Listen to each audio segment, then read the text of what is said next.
We live in uncertain times, and due to multiple crises, our daily life had changed a lot.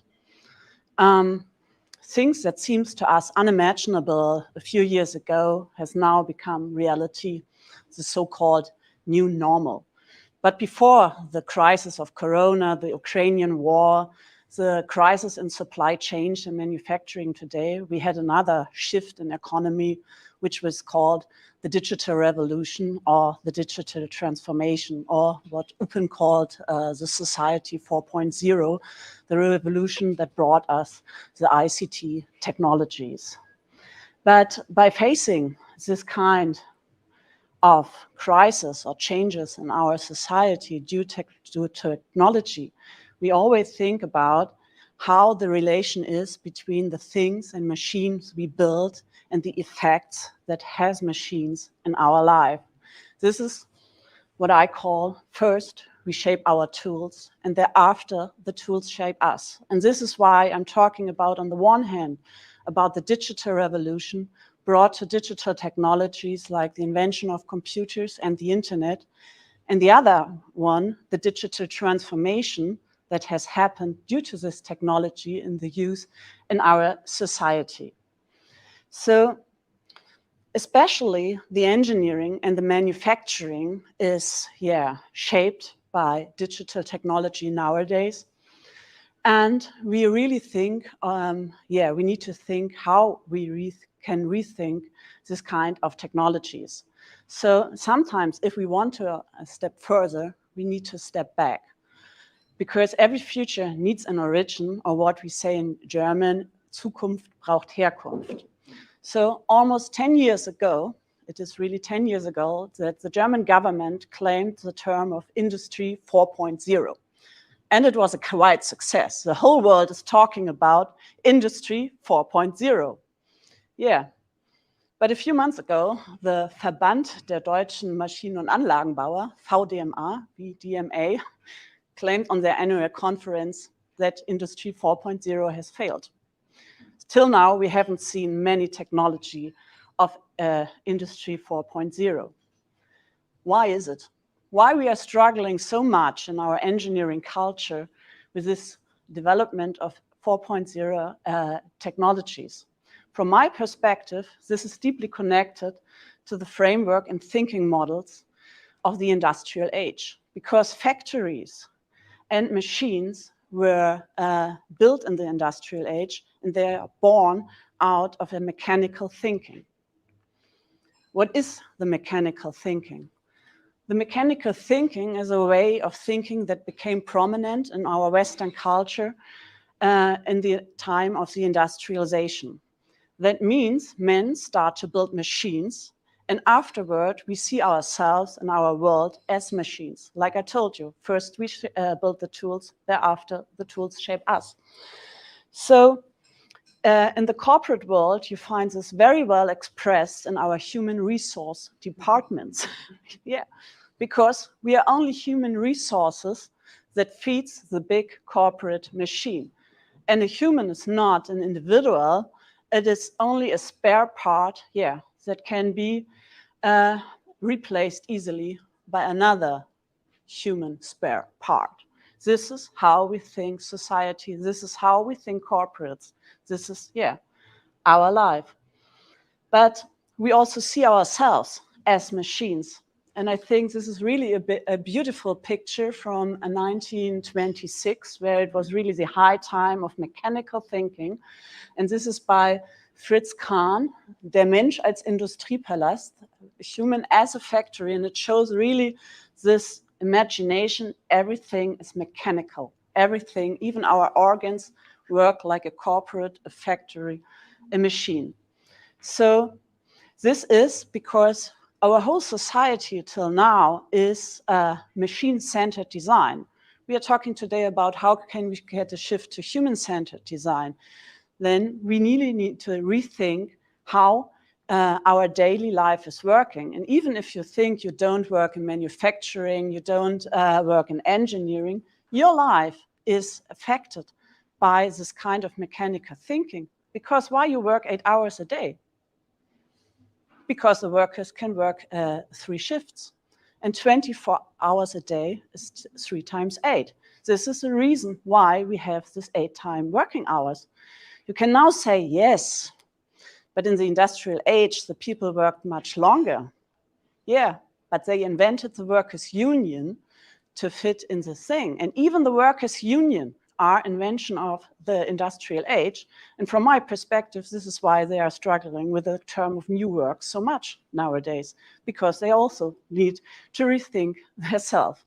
So what does it mean to create a human-centered design? We need to stop serving machines, and we need to start building machines, technologies, and systems that serve us. In German, wir bedienen Maschinen, aber wir müssen Technologien entwickeln, die den Menschen dienen. That's the really huge difference in this shift in mindset and design and creation that we need, to rethink and rebuild. So how we can overcome our mechanical worldview, how we can, to overcome this mechanical-centered world, we need to step back another time in history and not only look at our factories and machines, we even need to look at the modern engineer. Because the modern engineer also appeared in the time of industrialization and in the industrial life. This is also a creation of the industrial life. We never had this kind of idea of engineering before, because for a long time, there weren't so much difference, for example, between the engineer and the artist. For example, imagine the time of the Renaissance, where we had people like Leonardo da Vinci. He was an engineer and an artist, but this kind of idea disappeared and separated in the time of the industrial age. So for a long time in history, art and technology were connected to each other. So the really very roots of technology belongs to the old Greek word techne. And techne was translated into ars in the Latin. So ars and technology has the same roots. But in a longer time of history, they separated from each other, and especially the separation began in the industrial age. So what we can do now, how we can rebuild in a kind of new education. This means we need to focus on the fields which are now prominent for modern engineering. These are the fields of technology, science, math, and engineering. So nevertheless, if we want to change this, we need to come to a new model of education. And this means we need to put the arts back into the center of this kind of disciplines. And this is the idea of the so-called STEAM education. It's based on science, technology, engineering, arts, and math. And arts become a basic practice of this kind of education. Because in a world where everything is programmable, which can be programmed, creativity, imagination, and curiosity will become the future skills. So creative engineering is a model and methodology that is based on the idea of STEAM and that brings back the creative technological thinking and skills into the corporate world. So this is because only we can do it doesn't mean we should do it. And that's the reason why we should put back aesthetics and ethics back into the development of future technologies and societies. Thank you. Awesome. And as well, I would like to invite the audience here to ask questions. Got all these smart people sitting in the room, so I hope that we have a vivid discussion on the topics. And maybe I start with the two of you. If I look at what Pembe just described as an idea to actually have transparency all along the supply chain, and I look at all the people and the players involved in that process, and that you need to change the mindset of all the people involved. This is like a project I would say, okay, good luck. Great idea. Yeah. But I'm sure that it's a very challenging process, very challenging. And I know, probably here from a German perspective, there's a push for that because capital markets like ESG demands are requesting to do that, but it's an incredible work to do it on a global scale. So from your side, we've seen different visions and ideas. And I asked myself, how can we take ideas to action? Locally and globally. Maybe we start with local. And Claudia, you've been involved in that. What do you think if we also look at your description of the skills that are needed and WEF? What is your view? Where are we here in Germany, if I may say? I know we have a global hub here, but we're in Berlin. Where do you see Germany when it comes to that mindset change and what is needed in the future? Oh, wow. You can be open. There's no censorship here. Yeah.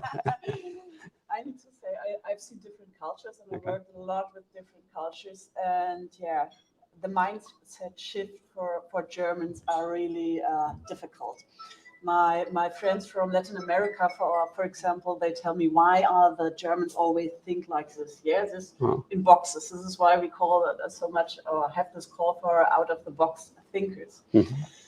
Another thing which I think is difficult to the topic you were presenting is this question of handling data and what is data. Yeah, so there is no education about this.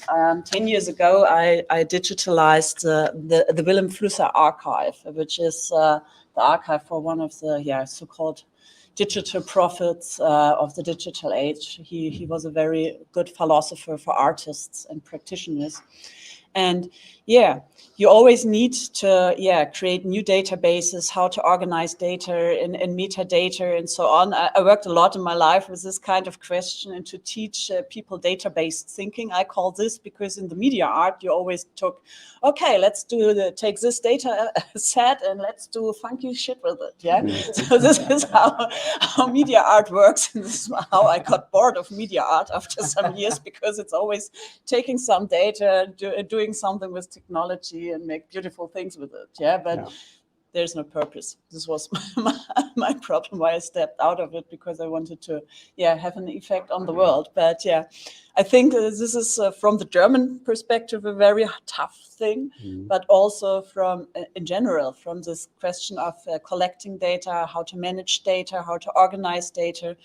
I mean, data is not there for objectivity, because in this place, do I take this data point or this? This is already an intentional decision. So you never grasp an objective reality with it. When it comes to education, where do you see us right now? Like, let's say we start with secondary school up to university. Do you think we're ready for this? Because we're talking about future readiness, right? And I would like to question the future readiness of the Industriestandort Germany. Are we ready or not? And is our education system, if you would give us a mark, we love marks in Germany. 1 is like very good, as you know, and 6 is very bad. So where are we? What do you think? I would say 7. Oh, okay. Probably we need explanation here and also some feedback from the audience.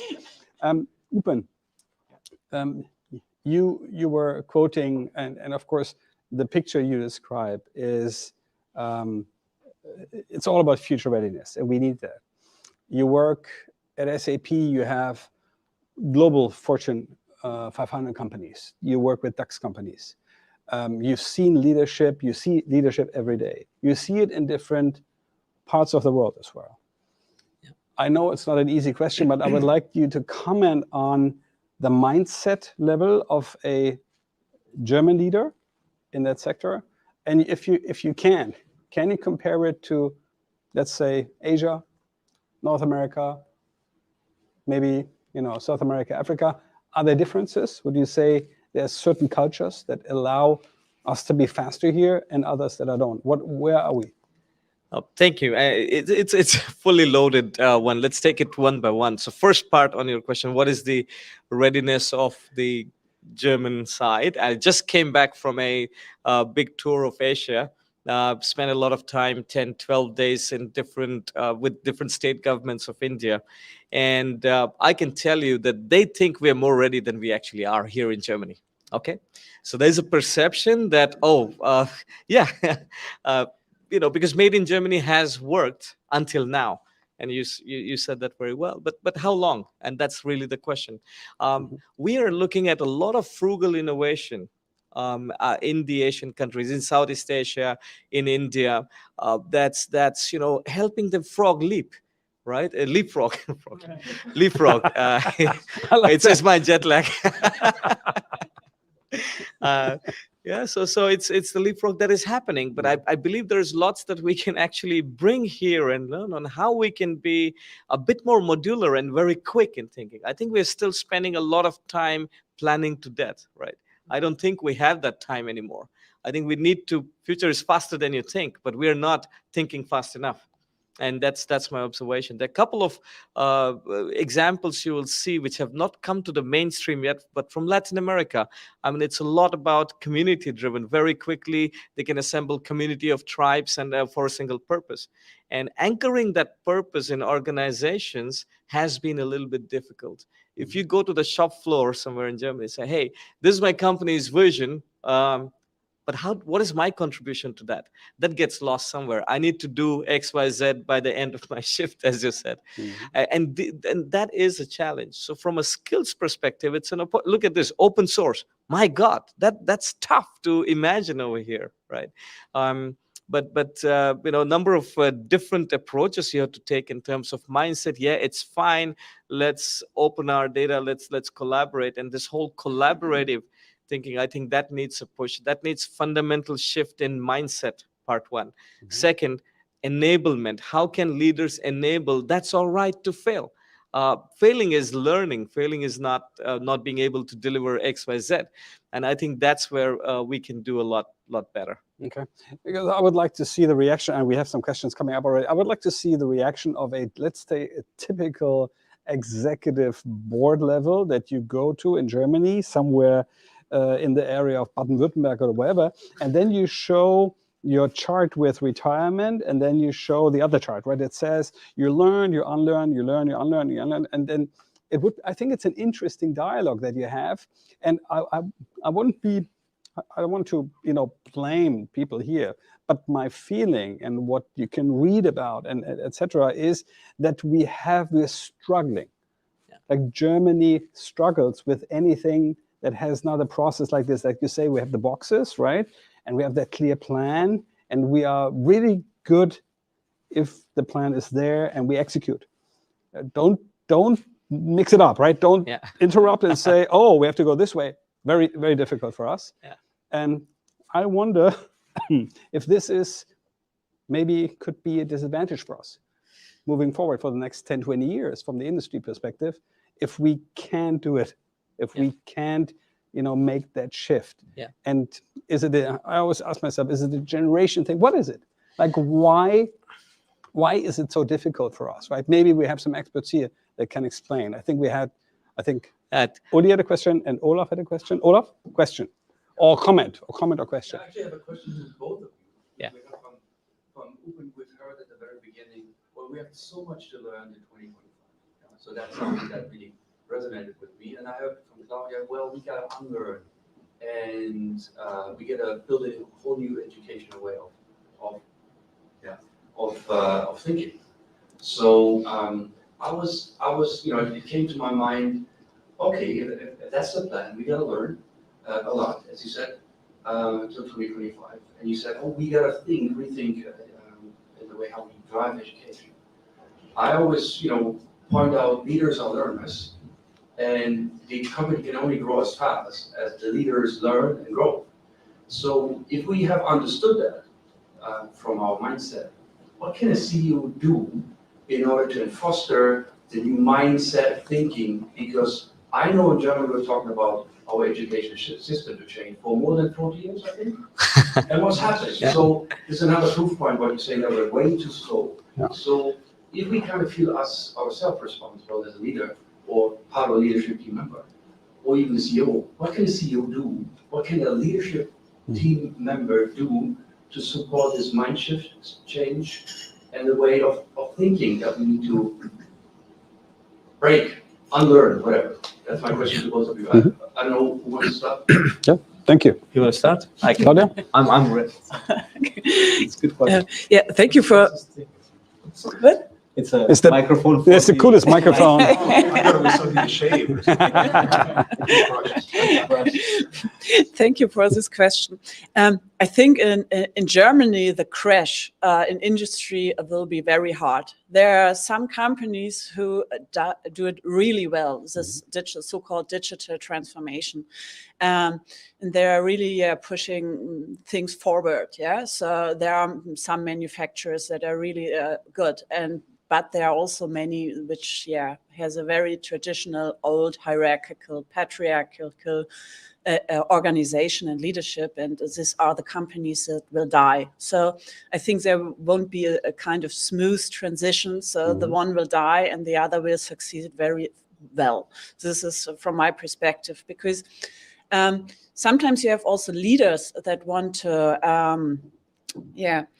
break the hierarchies, but the employees don't want. So this is in this fields we often work, so that I do also co-leadership with the leaders, so that the team get trained on what you said about the mindset shift. I can tell you that after after 2 or 3 months, the people start to think differently if they work with us. But it is a working thing, It is not a PowerPoint thing. We don't do PowerPoints in corporates, So we have projects and real life projects, not these projects that don't have any effect on the company. No, these are really tough projects, and this is where we step in, where we work with the companies and the leaders and the team to foster this transformation. Because from my perspective, this is the only way you can do it, by doing. So this is my perspective. Absolutely, and very good point, by doing. And there could be some tips and tricks that the leaders can use for doing that. Right. Number one, I think let's recognize that the days of the conductor-led orchestra are over. Let's bring in a bit of jazz, the situational leadership. Allow the right people and have the right people in the room for making those discussions fast. I think that's where a lot of this hierarchical thinking has stopped us. So if we have the right people in the room to discuss, I think that's important. Situational leadership, encouraging that, and I, in order to really drive inclusion, we have to respect diversity differently.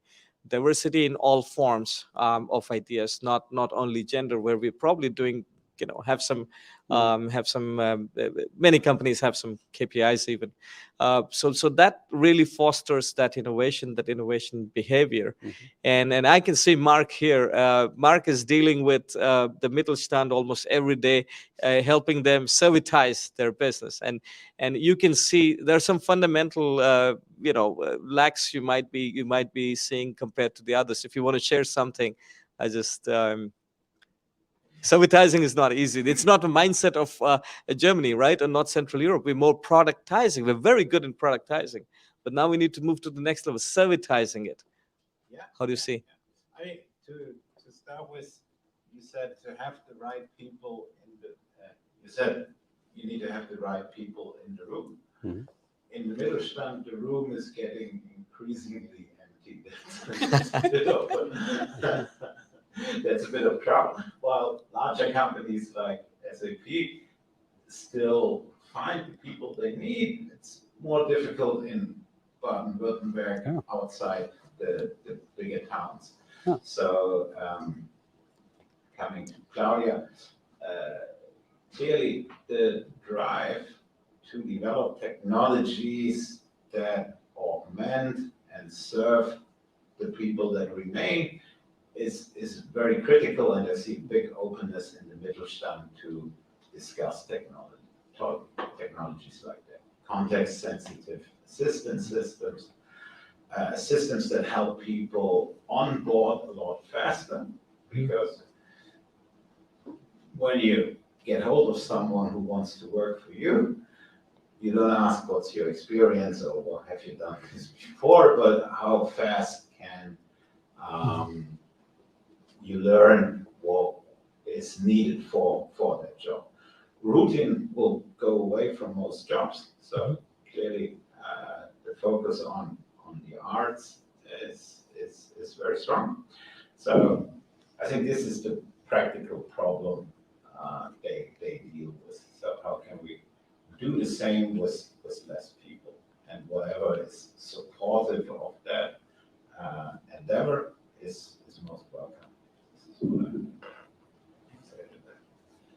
Thank you.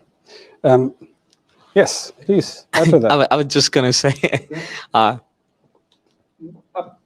thinking of, I'm absolutely fascinating about that quote, the tools shape us, and, sorry, we shape tools and the tools shape us. Architecture have been using it for so long because it's so, and music is a good example. Just to, we couldn't play the music we listen to today until we have digital instruments, for example. It was not only unthinkable, it was unimaginable. Maybe you could think about it like, if this guitar sounded, tools shape us. We have a major tool in this business, especially for sustainability, a major platform of tools where we run enterprises. And when we do it, the only thing we focus on is to manage resources. So we have an enterprise. Okay, what do? Manage resources. How? In rigorous planning to death. If that's, sorry, SAP, I'm from SAP. If ERP, Enterprise Resource Planning, is that tool. It constructed the flow, the rigidness, the rigor, the fantastic stability we have. And I have many ideas, but I would love to hear from you. Because these tools, then they shape us. We become robots, planners, and resource shifters and managers. And the only enterprise we think of is mining enterprise. How can we shift this tool array or this tool field to something you can Thank you for this question. I really have to laugh about this, yeah, because Uli has a comment to that. Is it then a question to yourself? Yeah, I know. I just outsourced it.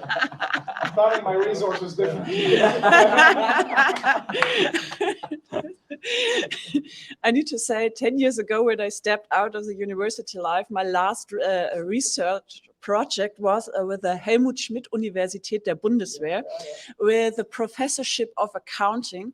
And we were discussing the SAP-isierung of the companies, yeah, that the companies started to follow to work in the realm of SAP, yeah, and especially what can we do against this? It was also the arising of the intangible assets.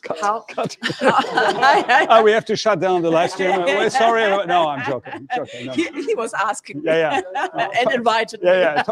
Talk about this project. Very interesting project. Yeah. This was not staged. It's coincidence. And So. it was the rise also of the intangible assets. So WhatsApp was sold for 18 billions, only a few servers and a few men, and 10 years ago, big factories were sold for less money. So how can that be? Our conclusion was we need to rethink the whole accounting system of companies. So what I could offer SAP to make some workshops, especially on how to rethink also this software. Because I also need to say I was once a chief digital officer and I'm very good with technology, but this graphic user interface, I couldn't handle it. We don't know what she's talking about, right? No. Yeah, so be open and transparent. Absolutely. So, machine interface? That's your answer. Yes, human machine interface. No, I'm seriously. On the one hand, we should look on the question how the software is built, what mechanism has it, maybe also to rebuild it. I know it from other companies who are running SCADA systems, for example, for our engineering networks that are more like 15 years old, which also should be renewed, because there are bugs and everything else inside.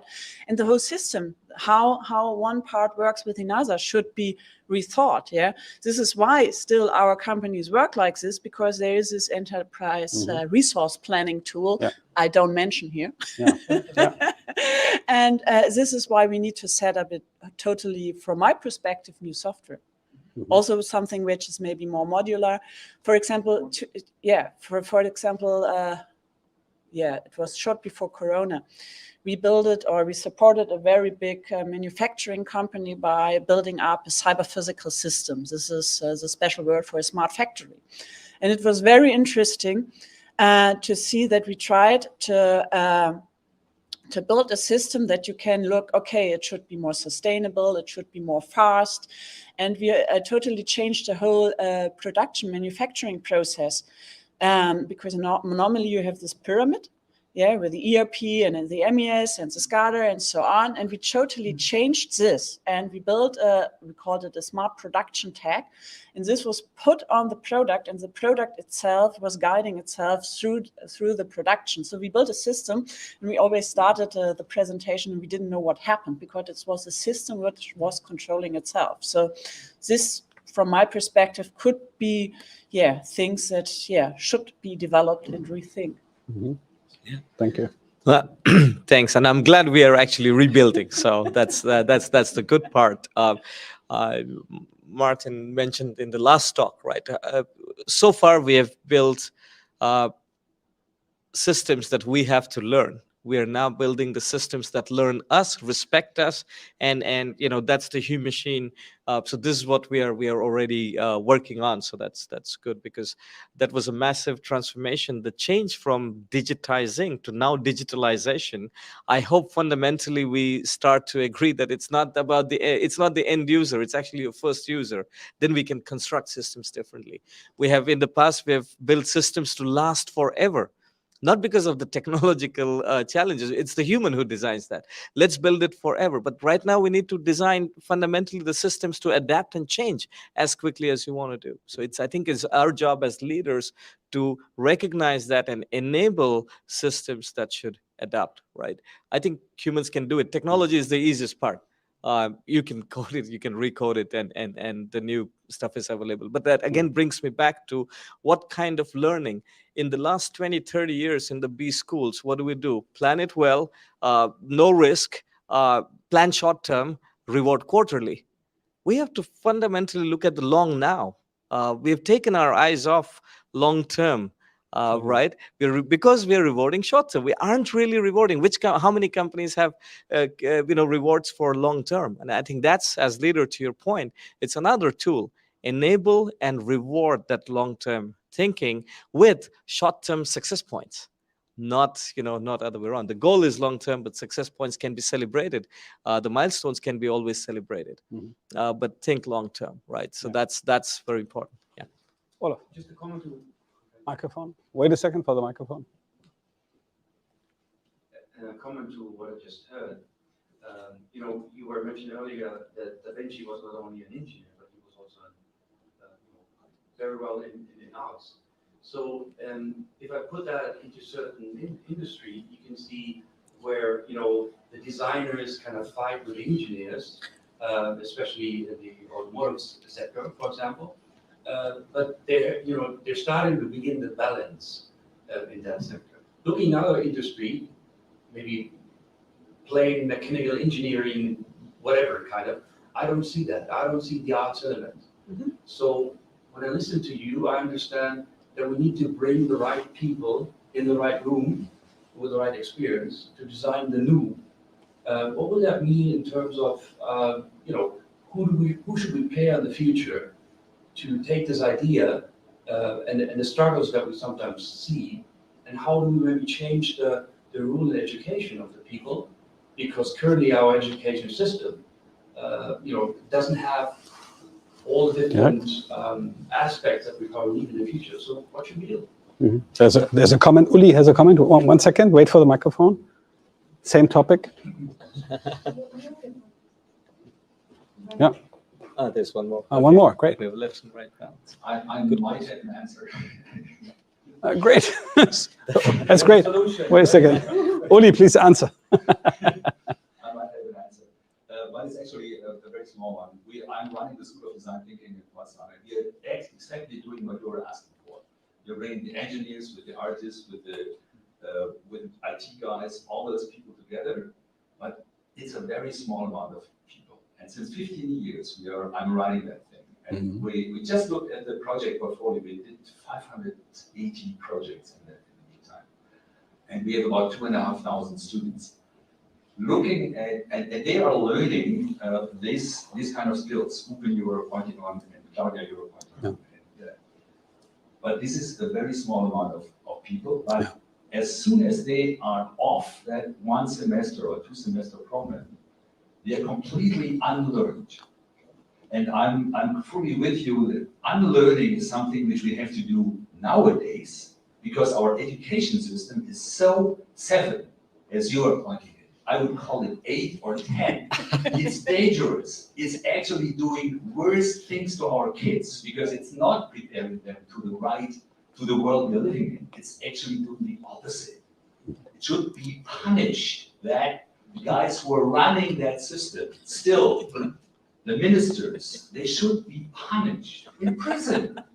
Yes, because they are doing harm to thousands of people. We will, Hundreds of people.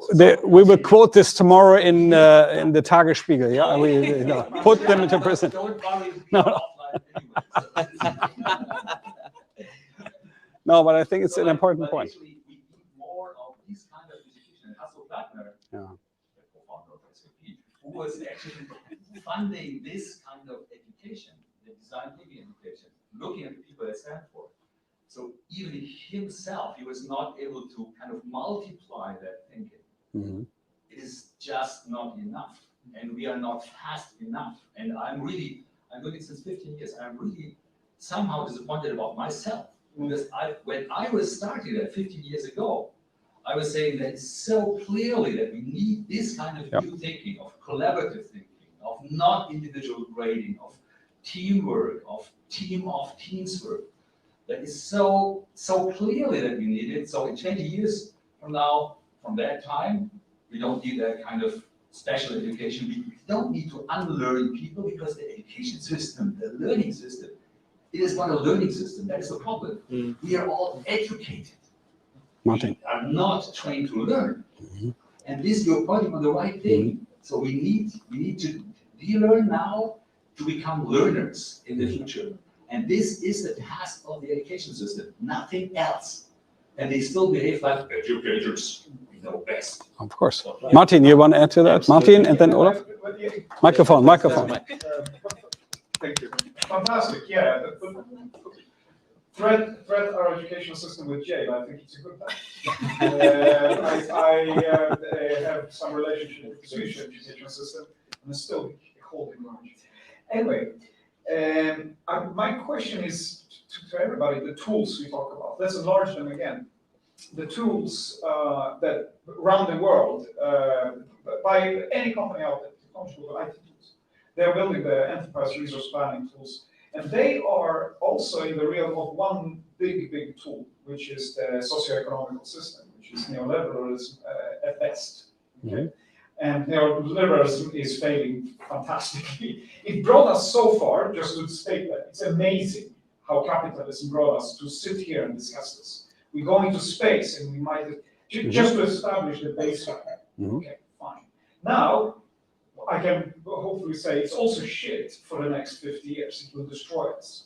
That tool, by your definition, puts humans into utility.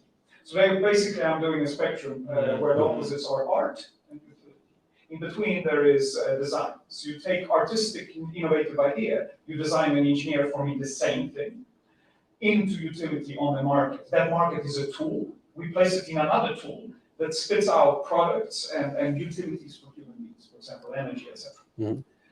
Now, however we change that design and engineering tool, it still only serves one part of the diagram, not the other, which is the artistic imagination and innovative. At the same time, the faster the future is, the requirement of innovation, artistic thinking, and absolute crazy imagination is dearer than ever, but it's not in the description of the tool. Yeah. So we're looking harder in the same direction, utility, to kill a question that is totally outside that direction. How do we deal with that, anyone? It's true. Good question. Yeah. Olaf, you wanted to comment? Yeah, I had no a comment? question too, so it's fine. Let's answer the question. Oli has more comments. We have a conversation going on here. It's an open question, not specific to you, but Oli. It calls me something. So I'm talking always about what we are doing at the D School as kind of the cultural and social dimension of digital transformation. Everything what we are doing has nothing to do with technology. Nothing. Yeah. It just works with humans. Yes, we are using some hybrid tools now, but the core things we are doing, bringing people together from different disciplines, appreciating diversity, practicing small teamwork, collaborating, not judging and grading individuals, not even teams. That's the worst thing what we're actually doing, to grade individuals. That keeps us really from cooperating, which is necessary, from networking. So all those things, and being in a special space. We have it here at SAP. The furniture we developed 15 years ago, there was no collaboration furniture on the planet. Not there. It was just coffee tables and meeting tables and this kind of stuff we always have. And non-linear process, non-linear thinking. So those three core things have nothing to do with technology. You don't need any computer, not even an abacus. Yeah. So this kind of dimension we have to address. Not talk first on, I met one CEO, 1,000 employees, he was proudly saying, I gave one iPad to every employee, 1,000 iPads. I said, wow, great. That doesn't help. What do you do with That it? doesn't help. Do it, exactly. If you don't help them to think in a different way, they will not use those iPads. So, But coming back to that, I think this is, listening to this, it comes back to the individual human being, right? Because people that call you at D-School teams, I would say they already have a very different idea on where they want to go, right? So I think the ones that actually should go and see you, they don't even know you exist, right? They don't even know, probably don't even see a necessity to change. The question is, and as you said, Claudia, probably they die. Probably some of them, maybe some survive, because I think it's, I remember, the times when we were running Singularity, the Singularity Summits, from stage, we always said the future, every company in the future will be a software company. Every leadership team, every CEO has to understand software and thinking in software. And then, of course, if you're in fashion, you will be a software company that happens to produce fashion, or you will be a software company that happens to produce maybe a laptop. Right? These were we were trying to provoke people in the audience to really rethink who they are. And if you then look at the data, and we have some data, there's some research done. I think even SAP did some research on leadership skills when it comes to basic technology understanding in German companies. It's striking how poor it is, depressingly poor. If you look at Geschäftsführung, Vorstand, and if you go to the board, like Aufsichtsrat, supervisory board is even worse, because then you are hitting a generation that is 60 to 85, that are low tech to no tech. So if that is the future, and if companies need to shift the organizational model, I don't know, I get depressed listening to this, knowing how little knowledge we have. So where do we start? Where do we start? Because we can't put those people in prison. Manuel. Just a second, because I think it took another direction. Oh, but you can comment anytime. We have a microphone. Wait a second. I have it here. You have it. Fantastic. Please. Yeah, I'm part of the Intelligent Enterprise Institute, Mhm. and I'm going to go very personal into the comment that I wanted to do, because I was working very much into everything related to innovation advisory, and then I became a mom. So toddler education is where it starts, and it starts from parents just celebrating what the kid did and know what he did in order to get there. So you're like, oh, this is so great, Yeah. you painted a great picture, and why did you choose these colors? How was the process to get there? you did great. Exactly, you did great, which is, it has no meaning, it's abstract, and they don't understand. So you're Yeah. programming people to be chasing success, short-term success, and also some sort of validation of what you do. Right. And this is what we do in companies too. So now, if you're not one-to-one, what do we need to do for early education and also employees, and teach them how to learn and become human again, and not just a resource? Is one of the things that we need to start celebrating failures, celebrating long-term successes, and also allow them to have an environment where they can actually do and experiment all this stuff. And the green light or the light at the end of the tunnel is that there are some programs now, like Harvard Project Zero or Making Thinking Visual, that are teaching toddlers how to start building up this new mindset or skill set in critical thinking and uncertainty and actually managing challenges and not just learning the process to get there. So yeah, we have a good start, I guess, Right. just recognizing this and making this aware. And the companies will figure out, okay, if I don't change anything, I will maybe soon die. It's a good pressure to have so that people start changing. Thank you. I think Manuel first. Manuel, you had a comment Over here. over here. Yep. Yeah, hey, I'm Manuel. My company is offering future readiness programs for leaders and managers since about 5 years now. We work with about 2,000 executives so far, and what we've seen, change is happening, mind shift is happening, and people are able to relearn these futuristic capabilities within a few days, and you would for sure agree. It's there. Children can do it, and you can relearn it within a few days. But what we experience after these few days of relearning these capabilities, people go back in their own corporate system, and it's really toxic. Yeah. And they get very frustrated because the system is not adapting. Yeah. We have leaders like Olaf Scholz without any vision. We have corporate CEOs without any vision. And it's all what you said, open short-term profits and no long-term perspective. So Yeah. what I want to say is, I think there is potential out there, and Yeah. we worked last week with the current students of Chaos Pilot. Great people, young, well-educated leaders, but they don't know which company they want to work for because it's boring for them. So we need bold visions from the corporate side, and if it's not there, we get the leaders we want, we get the tools we want, we just stay the same forever. But we vote for them even for these leaders, right? I mean, we freely, you know. So No, what I want to say is, let's be really bold also on the top of companies. Yeah. We need a new strategy, a long-term vision for all of us. Comment? I want to comment on this, on the leadership, because there might be a structural bias here as well when it comes to the position of leadership positions that we have here in our area. I was participating in a dinner, and there was the former CEO of a large executive search company, and he was presenting the difference in research for top leaders in industry in Germany, Germany compared to North America. Very interesting.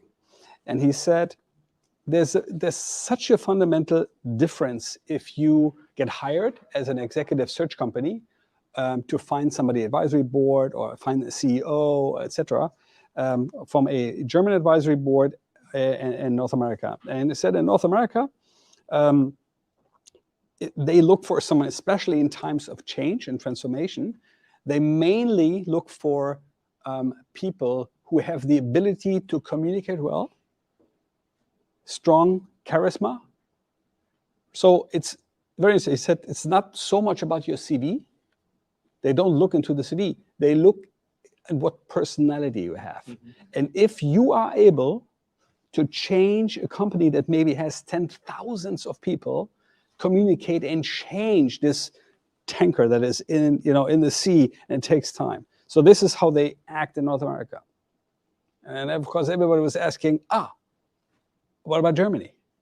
And he said, well, the interesting part is in Germany as well, how much is the communication charisma side and the CV side? And he said, it's reciprocal. So in Germany, it's mainly about the CV, and not so much about communication skills, charisma, leadership skills. They are not so relevant. It's not so relevant.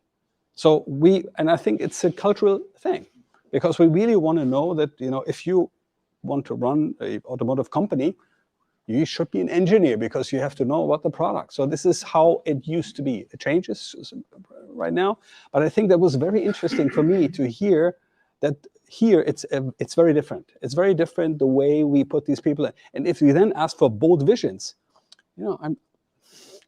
bold visions coming from people who mainly did look at the career of a CFO in Germany. CFOs can make it to CEO in Germany like in any other country.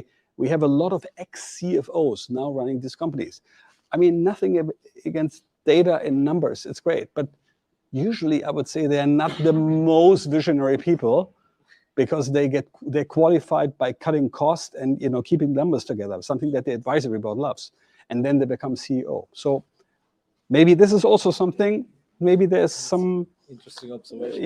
interest in there. And Nikki, you want to comment on that? Yeah, actually, at the beginning of the session today, you mentioned a side note, something that I think is really very significant, an act that's currently supposed to be passed into law. Absolutely. On sort of qualified immigration.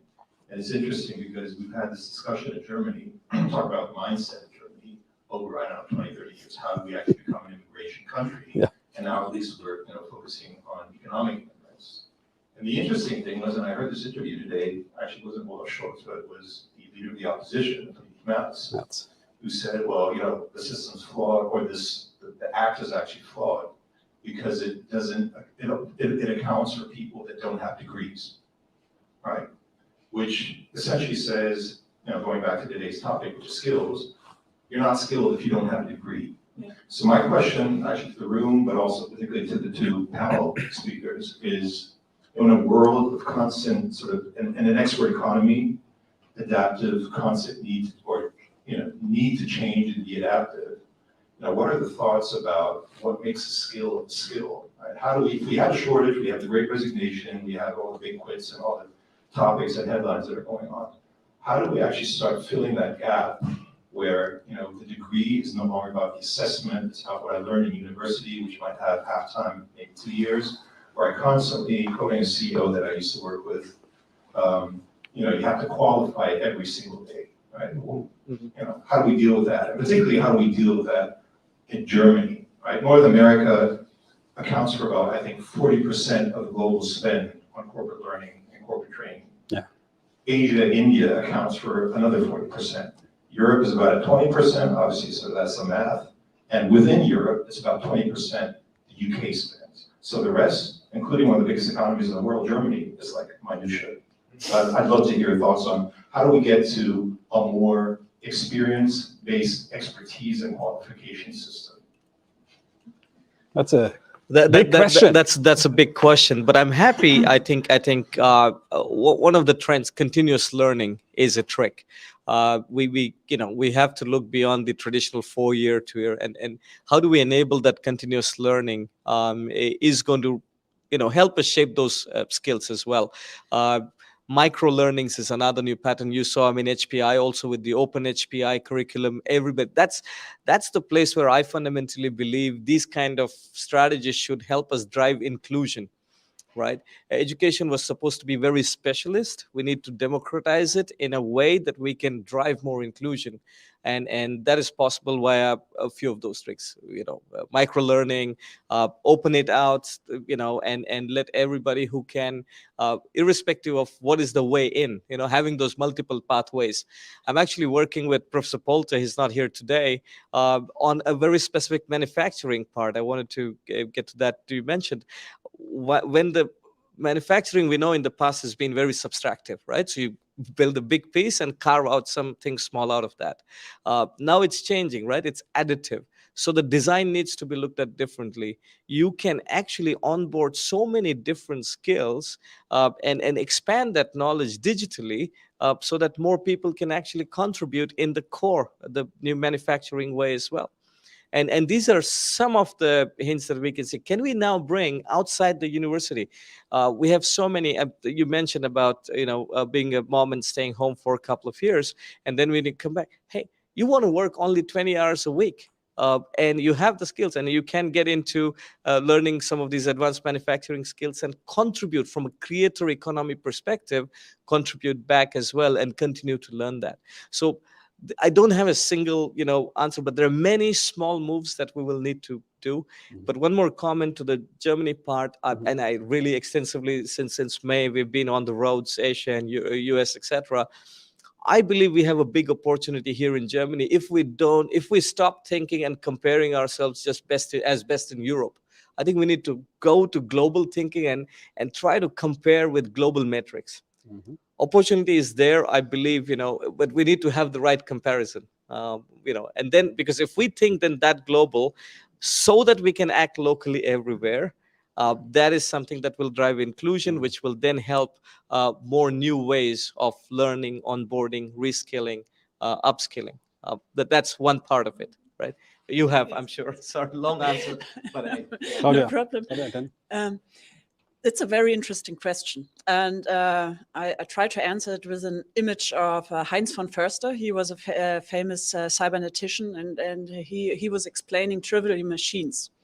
And he said, our education system works like a trivial machine. You put some input in, and you know already what output comes out.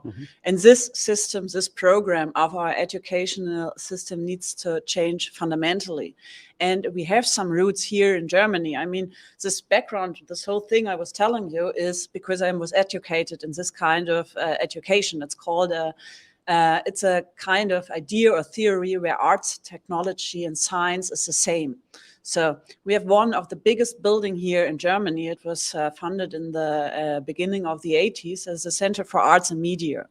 And I was educated there in the research lab. It was called the Institute for Visual Media. It's ZKM. It's at ZKM, yeah, yes. ZKM Karlsruhe, right? ZKM Karlsruhe. Nobody knows it in Germany, but it's really famous. Internationally. Yeah. So it has the same place like the MIT Media Labs. Yeah. So, and we worked there, and our mission was to create new technologies. When I then started to work with engineers of the big corporates, they asked me, Claudia, where do you have your skills? Yeah, where do you learn all this thing about technology? I mean, you're an artist, yeah? I'm an engineer. I should know all this kind of things. And this was the first moment where I rethought this, yeah? That my mission, my first employee, my mission was create new technology for society, yeah, for the arts and society and the sciences. So this was our mission. We played with technology. We had RFID chips in 2005, yeah. In industry, they had it in 2012. There is a video of mine 15 years ago where I played Quake in 360-degree panorama. It sounds strange for you, but now Unity is coming with all the AR and VR technology into industry. Yeah? We did this 15 years ago, and this was a time where NVIDIA, for example, was only known by gamers and not by Volkswagen. Yeah. So, and this, of course, is where all my knowledge come from and my experience, because we played with technology. Yeah. So I opened up a computer because we needed to open up, to build something new. So I wasn't afraid of technology. And when we had one big, this was very funny, big project with a big corporate, this cyber physical system, we had huge robots, and they all were really afraid of robots. And I made always these jokes about the robots and so on. And on the last day, I started to dance on the robot, And the whole engineers was like, whoa, I mean, I was the only woman. Maybe it was not so clever. But at the end, we all danced on this automatic robots, And after this experience, it was one of our first projects, we decided, okay, they have really fear of technology, while we are really like, using this, doing this, making crashes, Because this was my education or use of technology. And I think there are roots, but we need to, make them bigger and not to cut them down. Nikki, directly? Yeah, I'll respond to that also. I think just exactly that way of thinking plays into, concepts like career mobility. If I say I'm in marketing, but I started dabbling around with data science or, design or whatever, and I'm going to move on my linear sort of path, a career path, but I want to move to another position. It's really interesting to see how many companies, particularly in Germany, don't embrace that, because you've been trained to be government affairs or accountant or whatever. I can't let you suddenly move somewhere else. With, by the way, in a talent supply shortage driven market, that's actually a real great opportunity for career mobility. But then interestingly enough, you see a lot of companies, particularly, that work globally, that actually embrace that concept. I think very successfully. And I think We have it to takes learn more of that. that mindset that you showed. Yeah, we have to learn that. Absolutely, can concur. Anna, Yeah. there's a comment Anna. as well. Actually, one comment I wanted to mention earlier, just to finish my thought, is I love what I'm hearing, and I absolutely can agree with everything. But I also thought about from a different perspective, actually, because I'm remembering my way. After finishing the bachelor, I moved to Germany, and I was thinking what the market needs. These are my skills that I got so far. And the market actually told me I need a master's degree now because it's much better in Germany, you'll have high salary. You see? I started to look around the masters, and I just choose the one which fits the most based on my bachelor, but not exactly the one I actually wanted, but I couldn't get where I wanted because my bachelor didn't fit. So I did this 2 years of master degree. I said, and now I see, based on what I do now, which was an extreme grateful learning, I see that my master degree is just a paper, unfortunately. And I actually want to also get back to how I was looking for a job. When I'm looking for the job, companies themselves actually write, oh, you need to have seven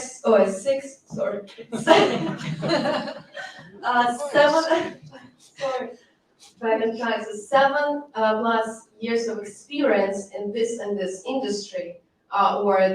So it was mostly about the skills that you kind of get from those, what we know, education of Germany, and then maybe last point from the list of the bullet points, nice to have great personality, team player, and you feel like, okay, I just have to go back to the education, get more skills, plus it's very hard to find a job without the working experience. And that's the situation actually in Germany and also in other countries. I know that it opens also more questions and comments. I'm so sorry, but all good things must come to an end. But so that better things can come in instead. So we actually, if we can bring up, I want to give Lucas, just 1 minute. So we actually can already close for this. I'm giving the closing minutes for Stefan and Ruben, and then we prepared some. Yes. So I'm sorry, guys. We have to cut you off. You heard we did some great bashing on politicians, on incapable CEOs. We did some bashing on old ERP SAP systems that, of course, don't exist anymore and that are renewed. But I want to thank you for joining the conversation, and you can be sure that we will have a great discussion right now happening here. So please come back next time. Thank you, and we all say goodbye to you. Thank you so much. Bye-bye. Thank you for joining us online, and see you soon. And for us, everybody is getting hungry.